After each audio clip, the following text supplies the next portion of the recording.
Luke, I'm fucking mad. Why, Grant? Tell Oh, me, I'm gonna tell you. please. I'm gonna tell you.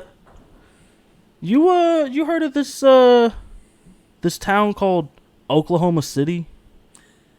Does not sound like a fun place, no. Well, it's not, but that aside, they also get off on murdering geese there, apparently, according to this news article from just this past week, actually. Thanksgiving week, actually.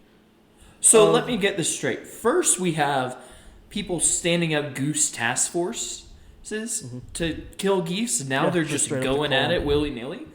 Not only are they going at it willy-nilly, they're plowing into a family of geese using a truck. These are all words that I'm using from the article. Plowing into a family of geese. So this happened in Oh, Oklahoma City. shit, there's a video. I haven't watched it. I refuse to, man. There's like 2 geese under the truck. Yeah, just in the little thumbnail for the video, there's straight up geese sticking out from under the truck, and he just apparently rolls right on fucking through there. So this happened actually back in May. It was discovered by the neighbors. They came home and found this dead goose in the middle of the road, and this little smartass has a camera on his house. So you know he went and checked that shit. David Simmons, you doomsday prepper. Well, we're I'm glad here you for are it. in this case. Yeah, I'm here for it. But this truck not only ran through these geese, but was caught on camera rounding the corner of the street and then picking up speed as he came up to these geese, willfully and knowingly. Just, oh my god, sometimes I gotta get really worked up to be up in arms over these things, but I am flocking mad. Well, I do have good news for you. According to the Oklahoma Department of Wildlife Conservation, though, killing Canada geese can land responsible people in federal prison. Yeah, well, did this guy go to federal prison? No, he didn't. What? He was charged with 1 count of hunting with the aid of a motor vehicle. Pleaded no contest and was ordered to pay. They try to make it sound like a big thing. He was ordered to pay a $500 fine. This dude should have been guzzling down prison food and penis, but instead just had to pay $500. That's ridiculous. Yeah, I'm looking at his truck. He has definitely more than $500 in his bank account. This probably didn't really hurt him all that much. No, this is a faster speeding ticket. I'm just shocked his truck isn't lifted. That's the only thing I'm surprised about. But then if it was lifted, he wouldn't have killed the geese. That would have been a good thing in this situation. That's also true.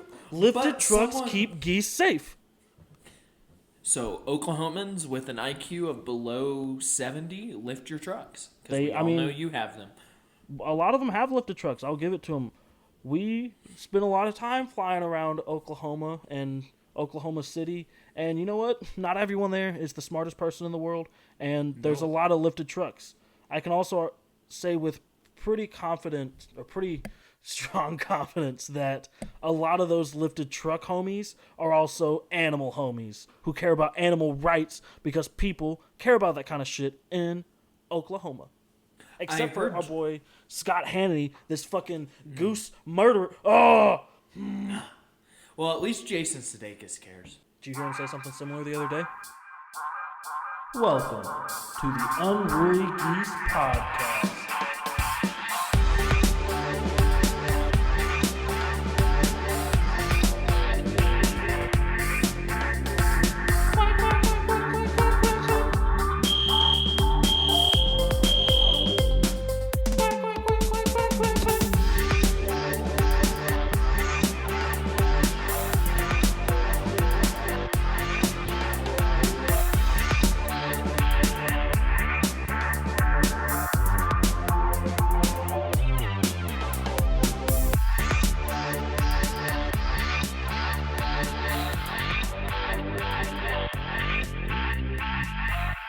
Grant, I found the most wholesome show the other day.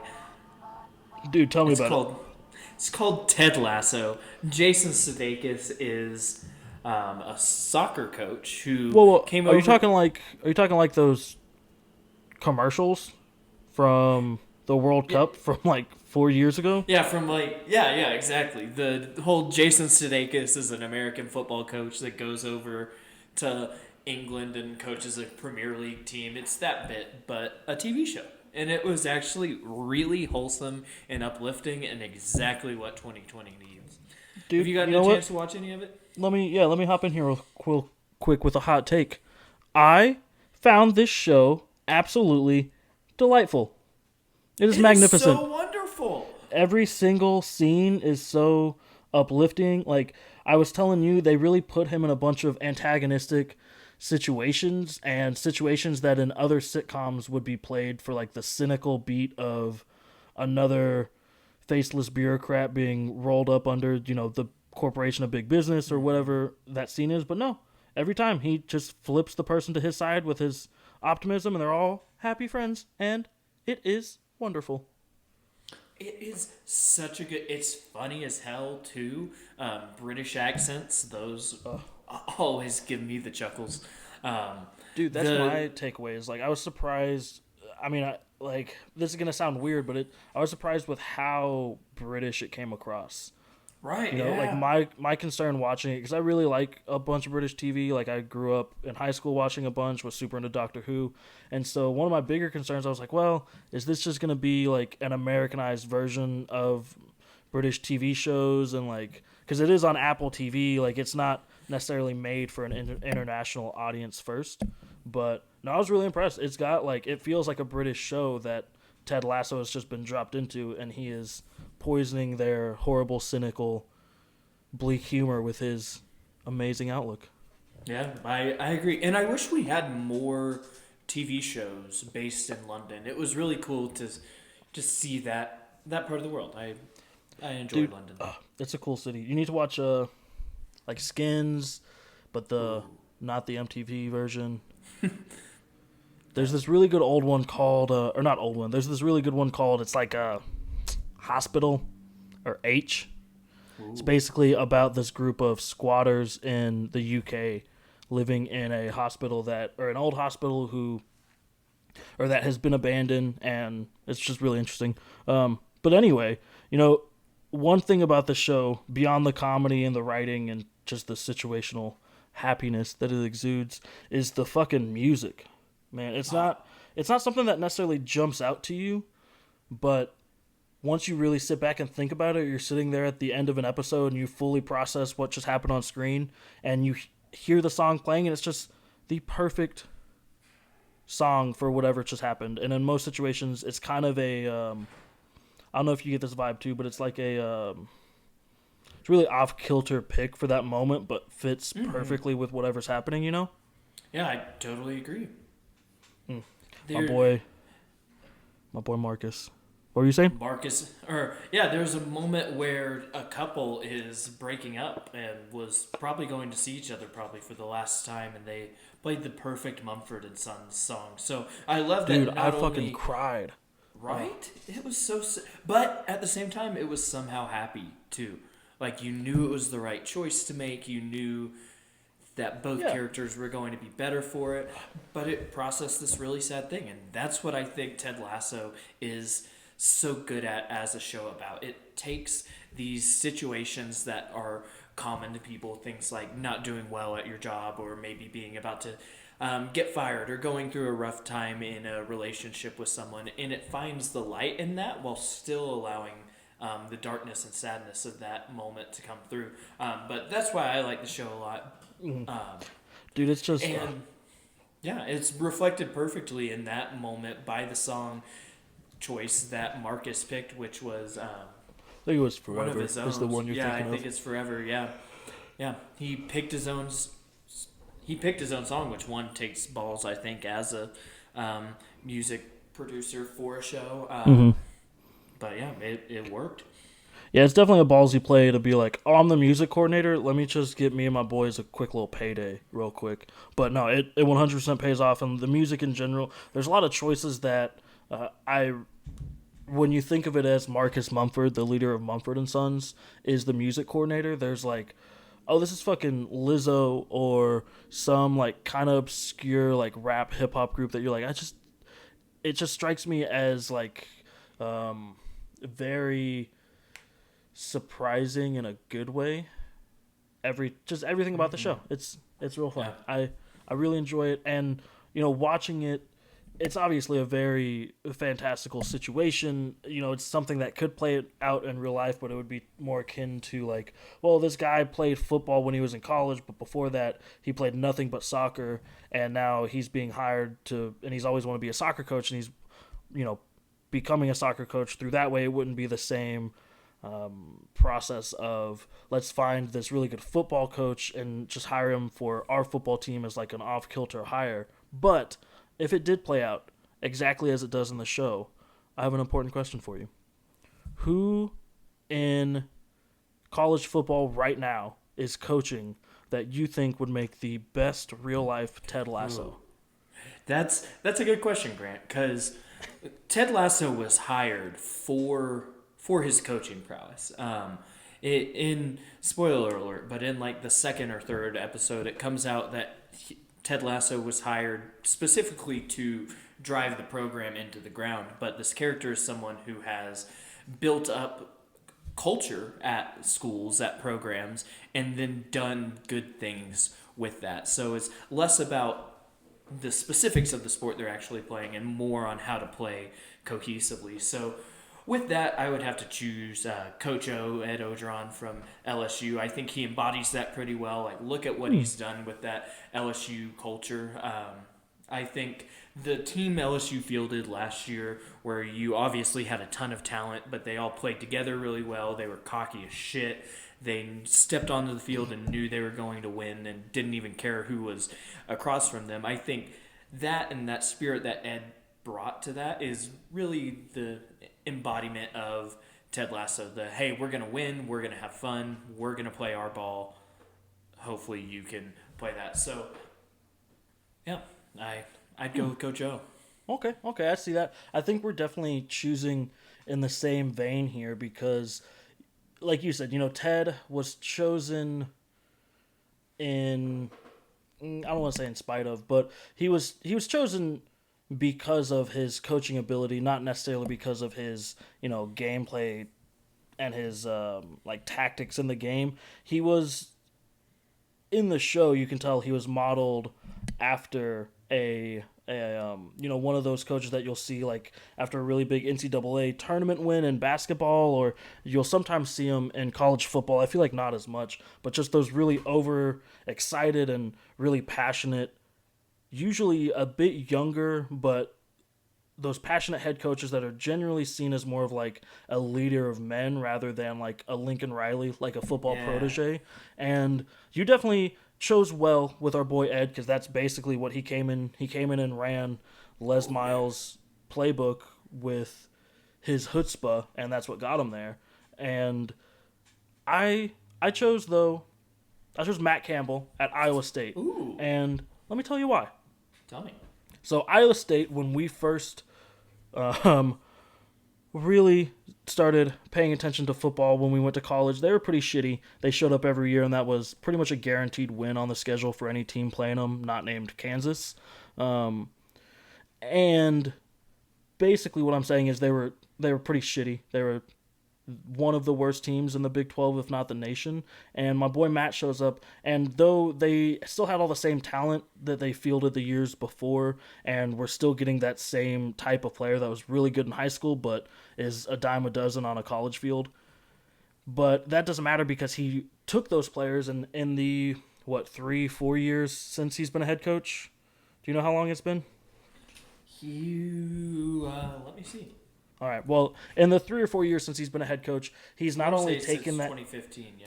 Okay, yeah. So he's not only taken that team to a new level in terms of their competitiveness within the Big 12 and within the NCAA as a whole, but he has done that by getting those players to buy in to him and to believe in him, and by just leading them, by taking these young men, molding them, and helping point them in the right direction in their lives, because he knows that'll help them be in the right direction when it comes to football. And that's pretty much exactly what Ted Lasso is preaching on the show. So there you go, my boy Matt. 2016 on, but I'm good. 4 years. Ha! Nice. Came from Toledo. But yeah, I really like the show. It was exactly what not only 2020 needed, but also Thanksgiving week needed. The series creator, Bill Lawrence, has said that it's going to be a 3-season show, mainly due to Sudeikis' availability after that, which is kind of sad. But I do like that the show is kind of bookended from the beginning. Excited to see where this one goes. No, I am too. I didn't know that. I definitely feel like this is a show that I trust to tell a cohesive story in those 3 seasons. Like the 3-season arc of him, season 1 is coming in, turning the town. Season 2 is they have to rally and galvanize behind him. Season 3 is just reaping the rewards of all that shit or something. So I'm definitely interested and into it. Season 2 doesn't start filming till like January at the earliest. Yeah, I don't think it has started filming yet. I'm not seeing anything. Damn. Here. Yeah, Let's see and if I can mean, pull that up real quick. I can imagine that. I think it is January. I think it's one of those things, especially right now with COVID, that it's up in the air with the buzz around it and just how surprising it was in general. I think a lot of people, or I think Apple is going to be pushing for it over some of their other shows, but I don't think we'll see it until, what do you think, like November of next year? Yeah, the article I'm reading now, which also says season 3 has officially been confirmed, says nice. They're wanting to shoot beginning of 2021. So I would guess around this time next year, yeah. I wonder if they'll just shoot season 2 and 3 back to back while they have all the actors together. That's probably exactly what they're going to do, especially since they were limiting it to 3 seasons because of Jason Sudeikis' shooting schedule. Yeah, I bet that's what they end up doing.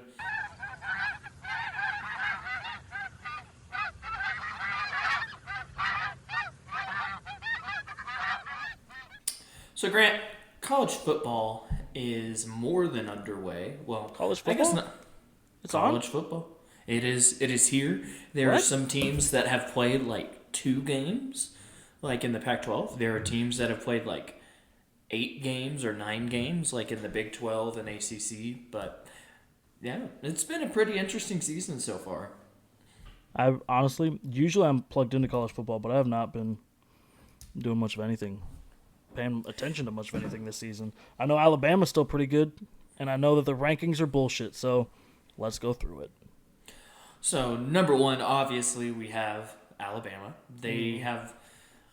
You want to know what their quarterback's name is? Is it what? Okay, do you want me to guess? It is the widest-ass name you could ever come up with. Tanner Connor. Yeah. Ah, nice. That sounds like someone this guy would be friends with. His name is Mac Jones. Oh, I fucking knew that, yeah. My boy. Is he doing good or bad? Oh, he's killing it. He's the Heisman favorite, I think. Ugh. Yeah, which doesn't make sense to me. I thought they had Tua, they had Jalen. Now they're gonna go back down to like AJ McCarron level quarterbacks, where like you can get the job done, but it's because you have Derrick Henry in the backfield. So I'm so sad. I was gonna make a joke about how his girlfriend was the more memorable part of his career than anything he did, but him and Manti Te'o. So, Speaking of Manti Te'o, though, Notre Dame is in at number 2. They had a big win at home against Trevor Lawrence-less Clemson. Yo, straight up, fuck Notre Dame. Like, yeah, all day long. Coming in, ruin everybody's good time because they refuse to join a fucking conference. They shouldn't even be considered for rankings till they join a conference. Oh, they're in the ACC this year. That's the thing. So they have to have like the ACC logo on their field and on their jerseys. I said what I said. I'm not taking it back. I might be wrong, but I'm not taking it back. Oh yeah, I just don't get how they let them in the conference for 1 year. Why See, not that's be my thing. Is okay, like, you what? gotta join now? Yeah. Like the ACC, you have, if not, Clemson's the most recent champion, right? Right. No, Well, ACC is it LSU? champion or? Yeah, it's LSU. LSU won last year. Clemson won the year before. Alabama won the year before. Clemson won the year before. Alabama won the year before. Ohio State won the year before. So 2 out of the last 3 years as the ACC, you have the champion. You've had a team, a really, really good team, play in the playoff for every year since it started. Because you go back and even Florida State was in those first Yeah. 2 years, I think. But Just anyway, the first one, and then Clemson. and then Clemson, yeah. Took But over. anyway, all that being said, what's the incentive for the ACC? Like, you have all the blue bloods you need. I That's agree with true. you. I'm just curious, like, what on the business side of things made this anything other than, because if they don't agree to join it full Well, time, then this is just because like free publicity for Notre Dame. Like, yeah, but the thing with Notre Dame not that they is need their publicity or alumni anything. has so much money, and they travel so well. So I bet, yeah, that Well, it that would really be paid a off this huge season. monetary thing for the ACC. But other than that, there's really nothing they need Notre Dame to bring. And see, that's what I'm saying is like Notre Dame needs them. So I would at least hope that the ACC got a pretty cush deal out of that, Because branding they're wise. already the redheaded stepchild of the ACC. They already play 6 ACC games a year. Well, no, I mean I understand why they chose the ACC. I don't know. I guess I'm trying to figure out why the ACC chose them. You're kidding. Are we on fire? Yeah, I think we are. Oh no. Do you have to leave? Yeah, y'all didn't hear it, but there was an invisible cut there. Luke's fire alarm began going off, so we paused for a second to make sure everything is all right. We apologize. It is still going off, so you're going to be able to hear it for about the next 8 minutes whenever Luke talks. But yeah, so we're just going to pick right back up with Clemson here. We were talking about why the ACC would let Notre Dame in for just a year without signing a long-term deal, and that's just too big of a conversation, so we're kind of glad that that alarm came in and cut us off. So we're going to pick back up right here with Clemson at number 3. And it's bullshit. Yeah, it doesn't make sense to me that Clemson is number 3 with a loss, albeit to number 2 Notre Dame. I mean, I guess, like, that's almost to me proves that they have no business. Like, so if the season ended right now, the top 4 we would get is Alabama, Notre Dame, Clemson, Ohio State. Notre Dame and Clemson have already played each other. And they would be playing each other again. We know how that game ends. Maybe they get Trevor Lawrence and they're that much better, but I mean, I don't know, man. Like, I guess that game was close, but still, I understand why Clemson's still ranked highly. I just wouldn't put them above. Well, shit. I mean, the next team is fucking 4-0 Ohio State. So, is the trade off that you qualify their BS for wins? I mean, God, I didn't even think about that. Because that doesn't make any sense to me either. Why Ohio State has played Penn State, who either has not won all season or got their first win this weekend against Michigan. Mhm. They've played Indiana. Okay, that's a solid win. And then they've played like Purdue and Minnesota, or they played scrubs. They were They're supposed to yeah they were no supposed to it's play Nebraska. I think they whooped Nebraska. And then they were supposed to play Illinois this week, who is terrible. So why it just doesn't? Yeah, they beat Nebraska, Rutgers, ugh, Penn State, what? and Indiana. Those are their 4, and somehow the committee says, yeah, they're good. And albeit all of those wins have been decent, the smallest margin of victory was 13. But I really, mean, 4 games? yeah, the the problem here is that the next best team literally is Texas A&M at number 5. I know we keep jumping these rankings, but I feel like it is important to look at, like, well, why is Clemson so high? Well, who else are you going to put there? That realist, like Cincinnati, they're undefeated at 7, maybe, but then they think they have a legitimate chance of getting in, and if they win out, you're Which kind of. they do not. Well, exactly. And if you put them in at 3 now, then how do you walk it back and put them at 5 in 2 weeks when they've won out their season? So beyond that, you're going to put A&M at 4. They're insufferable at 5. What do you think is going to happen at 4? Yeah. With one And they loss have a again loss, to too. a team To ranked Bama. higher than them anyway? Yeah, like, so, I mean, I get that it's a rough year, but it really begs the question of, how important are these rankings? Should we get 'Cause less? it does not seem like a lot of thought has gone into these. It really does. I mean, for example, we're talking about Cincinnati, Group of 5 team. They're not the only non-Power 5 conference in the top 10. They're one of 2 undefeated non-Power 5 conferences teams, though. And I'm not the biggest BYU fan in the world. I kind of fucking dislike them passionately, but I gotta be on their side here and say that's bullshit. They've played a strength of schedule that's as strong or as weak as Cincinnati, and they've gone undefeated. Why don't they get credit for that in the same way that Cincy does? That's. I do love it when you side with the Mormons, but yeah, I agree. I will always side with the Mormons. There's a I'm joking. 6-team discrepancy, and yeah, Cincinnati has had some better wins. Let me pull up their schedule. They play in the American, which is better than being, I guess, unaffiliated, but they have a win at UCF. They have a win at home against Houston. They beat Memphis, who was good last year. Your game against Tulsa got postponed, which was really probably going to be the indicator game there. But the thing is, we just don't have an indication of how good these teams are. Like, Georgia's at 8. Their loss was to Alabama, so how are they different than Texas A&M? Iowa State's at 9. They lost to Oklahoma State and to Louisiana, who is now number 25. But the separation between Georgia and Iowa State just seems so drastic to me. I agree 100. I mean, to me, the separation between Clemson and every other team below them, as much as we're talking shit on Clemson, they are still playing like the number whatever team you want to put. I don't think they should be number 3. There's not necessarily anyone else to put above them, but the discrepancy here is just pretty wide this year. The worst part about all this is that you have the Alabamas, the Notre Dames, the Clemsons who can win or lose. Firing on all cylinders. They can just go out and lay the perfect game this year and just be done with it. But for these teams that aren't able to do that or are still working through new coaches, new players, new legs, just through COVID, your second string quarterback could be your starter for 3 weeks out of nowhere. It really sucks that there's not a way to redeem yourself if you're if you're us, if you're Oklahoma, your 2 losses in, both those losses were pretty close, if I remember correctly. They were both last possession of the game, and they were both games we had been winning.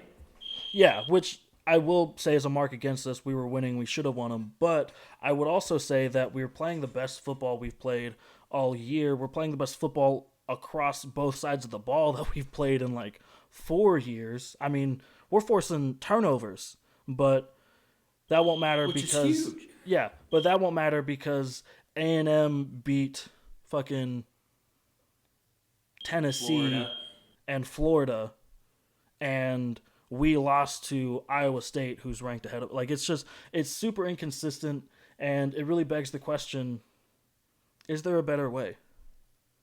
Grant, I think there may be. I think there definitely is, and I think we both have prepared our own thoughts on the best way to fix the fucked up college playoff system that we have now. So let's hear it. Let's hear yours. All right, so here we go. Mine is super unorthodox. It's got everything the NCAA likes. It's got drama. It's got only 1 extra week of games because they like to, quote unquote, they're amateurs. Because why would we have people play full schedules? Why would we have people play the game they love? It's fucking unheard of. It's got the random BS. People get to decide who joins the playoff. It's got a 13-team playoff system. That's a weird 13. Number. People are going to be like, what? 13. Exactly. You can't divide that by 2. All right, here we go. You can't. You ready to hear it? The perfect 13-team playoff system. So, still plays out, it being the season. The season still plays out just the same way it regularly would. They release their rankings whenever. They're updating you. However, it comes to conference championship weekend, and the rankings that come, so the Monday before of that week when all those games are going to be played, the quote-unquote final or pre-final, because these aren't the truly locked-in matchups that we'll get, but we'll get their rankings. The top 13 will consist of 10 teams from the Power 5, for sure. Those 10 teams are the top 2 teams in every Power 5 conference. And so those teams are set as wherever you want to seed them, but they will be in that top 13. The other 3 are a mix of third place Power 5 teams, unaffiliated teams like a Notre Dame, or a group of 5 team like a BYU, like a Cincinnati, like a UCF. And basically, in my system, the playoffs then start that week for everyone who plays a game that weekend. So conference championship week.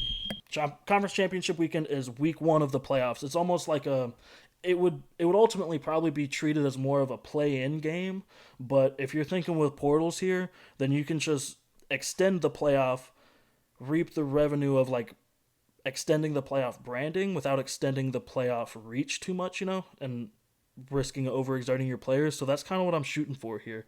And basically, so the five Power 5 conference championship games are played that weekend. The winners of all of those games get an automatic berth into the next round of the playoffs, and the losers get eliminated from playoff contention. Now, where this could ruffle some feathers, create that nice little sprinkling of controversy that the NCAA likes, is you get to the end of that weekend, those 5 teams have solidified their spot in the playoff. You still have 3 orphan spots that can be filled by, again, a third place team. So let's say this year, I'm not looking at the rankings. Third place this year is Clemson. 8th place is Georgia. I'm lost. Okay, here we go. No, ready. So let's see. So right now in the top 8, we've got 4 SEC teams. In my version of this, it would likely end up being Alabama, Georgia playing for, or Alabama, A&M. I don't know. Anyway, whoever plays for the conference championship would be eliminated. But let's say it was Alabama, A&M. They're playing for the conference championship. Alabama loses. Alabama is out of the playoffs. Get them the fuck out. A&M has won their way into the second round, but Georgia or Florida could still end up in the playoff, even though they didn't win that weekend. And that's where the spicy comes in. Because I like it, because Bama has proven they're not one of the top 4 teams. Exactly. And exactly. You say, well, that's not fair. These other teams, they get in. It's like, well, we literally put you on the field, set the clock to 60 minutes, and said, play to stay. And you lost. Like, that was your chance. So, all that being said, then you get to Sunday, the day after conference championship games, and just like they do now, they announced the top 8, and now they have the 5 for sure champions they have to include. They get to pick the 3 other teams based on whatever bullshit criteria they make up for that year, similar to how they do now. Strength of schedule. Exactly. If they're in the SEC. They also get to seed those teams, so they still get full control over who's probably going to win it, which is ultimately what they want here, in my opinion. But it really offers that, at least, I don't want to be too down on my plan. It's not an illusion. It offers that competitive aspect that really proves the champion on the field, which is, to me, the biggest thing that's missing from college football. But it plays out pretty simple from there. We've got 8 teams instead of 4. We play the New Year's 6 bowls as the first round of the playoffs like we do now. Second round of the playoffs, though, which is now 4 teams, will play the week that they usually play the national champion. So it's the second, usually, weekend of January. And then, here's my favorite part. You can choose the week before or the Monday after, but the national championship game would then be played in conjunction with the Super Bowl. Either going head-to-head with or as a follow-up to the Pro Bowl on the Sunday prior to the Super Bowl, or as a Saturday night lead-in to the Super Bowl or a Monday night finisher to the Super Bowl. They do like to keep that Super Bowl or that national championship on a Monday. Exactly. For some weird fucking reason. I don't know why, man, but imagine a Sunday night Super Bowl, Monday night college national championship. That we've seen. You forgot a step, though. You forgot a step. That Monday day, sick day you take where you look at your boss and say, "I'm sick," and he looks at you like, "I know you ain't."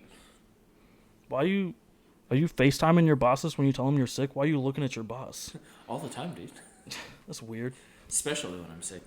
Anyway, that is my perfect 13-team playoff system. Checks all the boxes. Adds one. It's just my masterpiece. It only adds 1 week of games. One game to the 1% of players that will be good enough to play in those games. I think they can take it. Who will probably be playing at the next level. Yeah. I like your idea. I think there is one hole in it, which my version does account for. I mean, you're wrong, but I want to hear your incorrect opinion anyway. That hole is the fact that right now the top 2 teams in the Pac-12 are sitting at slot number 20 and slot number 23.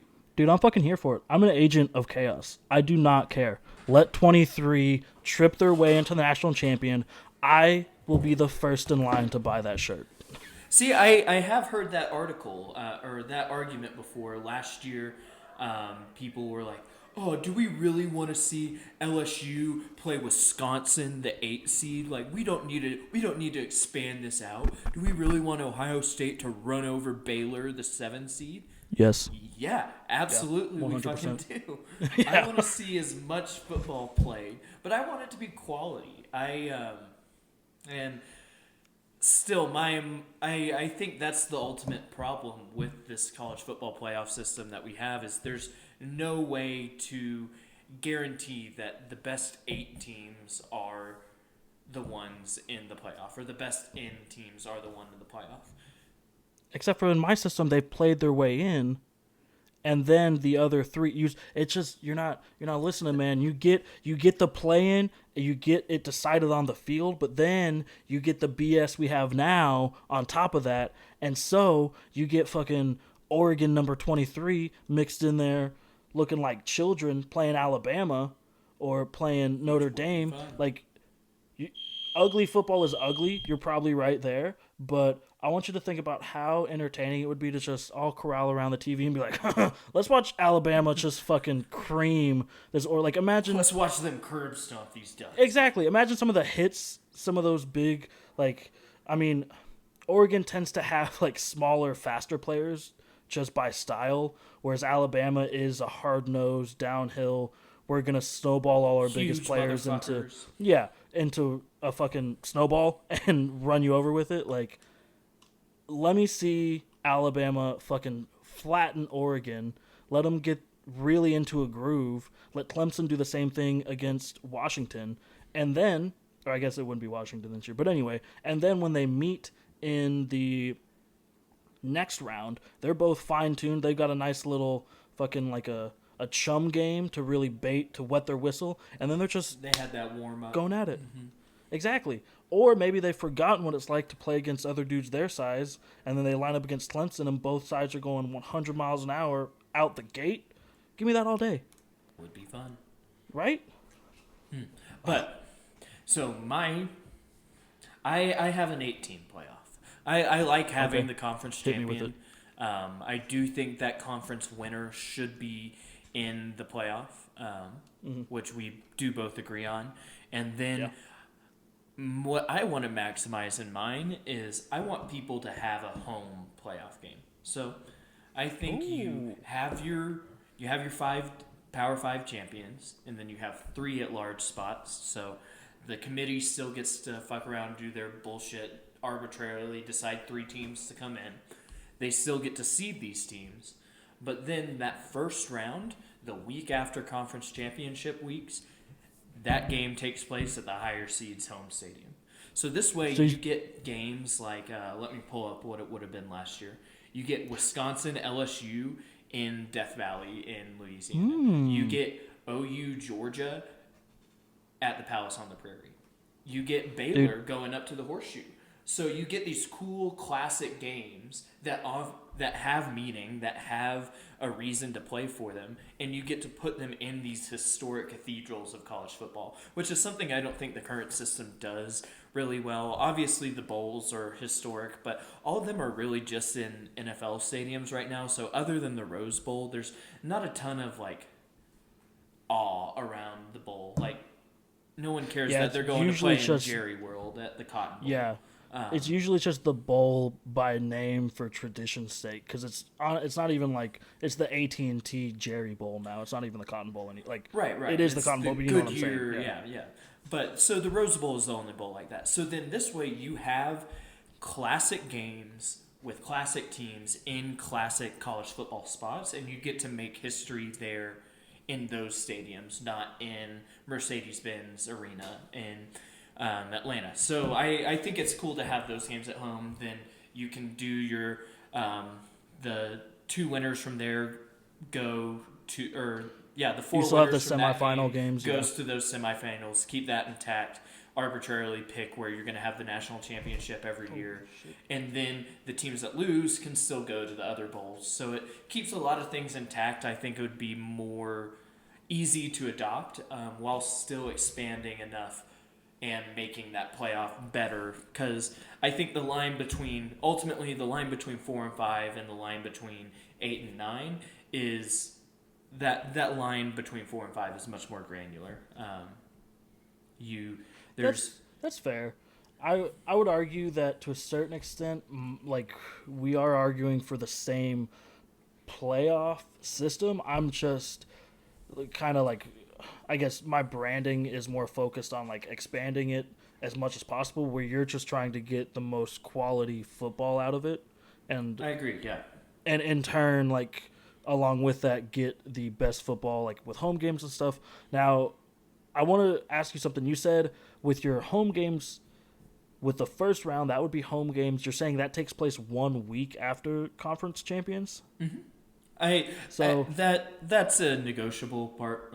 Okay. I mean, that's not like a sticking point. I was just curious because my thing with that is always like, yeah, that's possible, but it's one thing to get a 1 week turnaround on an unknown team when it's a conference team, but when it's a non-conference team that you could be, running a completely opposite scheme for on offense or on defense, where it's like this defense will not guard this team, but it's all we know.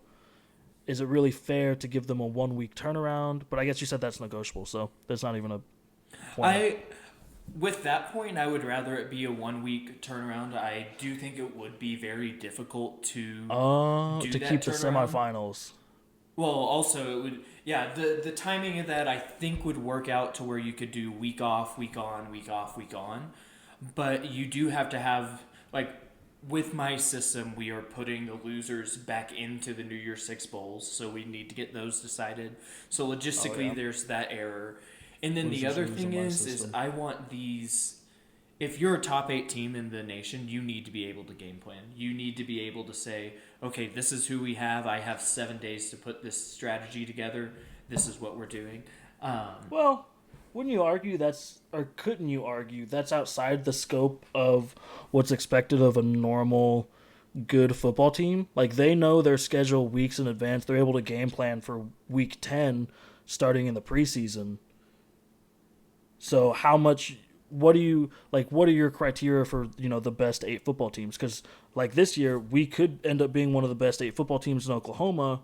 Like, Oklahoma the school, not in Oklahoma the state. Anyway, and I lost my train of thought. My criteria here is that if you are a team worthy of being in the playoff, if you are a team who this system we've contrived has said you are one of the top 8 teams in the country, then you should be able to turn around a game plan on a week. I think right now we give people, it's like an 11 days between the semifinals and the finals, so it's not that much shorter. I don't know why I thought it was like 21 days. Yeah, it's 11 I guess it is a while between. You get like a month almost between conference and like bowl games. So. Yeah, Which is why I think Saban does so well in the first round, but then will lose in the second round because he has a month to plan for that first game and like a week. But like in the NFL all the time too, there's people that don't know who they're playing in the playoffs until they walk off the field Monday night. I don't feel bad about giving people just a week to game plan is my point. No, you're right. Like if the point is to test and show off your skills and then prove and prepare that you're ready for the next level and prepare to be a professional in that sport, these are the things that are going to be asked of you at that next level if you truly are going to reach the playoffs, which is where you want to be in the NFL. So, no, you're right. It's not something that plays into the college game, but can definitely be added in that, we being the NCAA are here to like prepare these players for life and to play in the future of their sport. Yeah. Interesting. Okay. Well, I think either way, either of what we've put forth is better than the shit we have today. Dude, literally a 6-team playoff with a week bye would be better than what we have now. Yeah. Every one of my favorite Mike Leach quotes. He's talking about the playoff, and he goes through every league from like Pee-wee football all the way up to the NFL. And it's like, look, everyone from the Pee-wee football in the park to the NFL can figure out how to do a fucking playoff. Why can't we? Money, baby. How are you going to exploit free labor if you're having to pay them and ask them to do more? I mean, what? Yes, so true. Yeah. Well, I got to head south. Wings up, boss.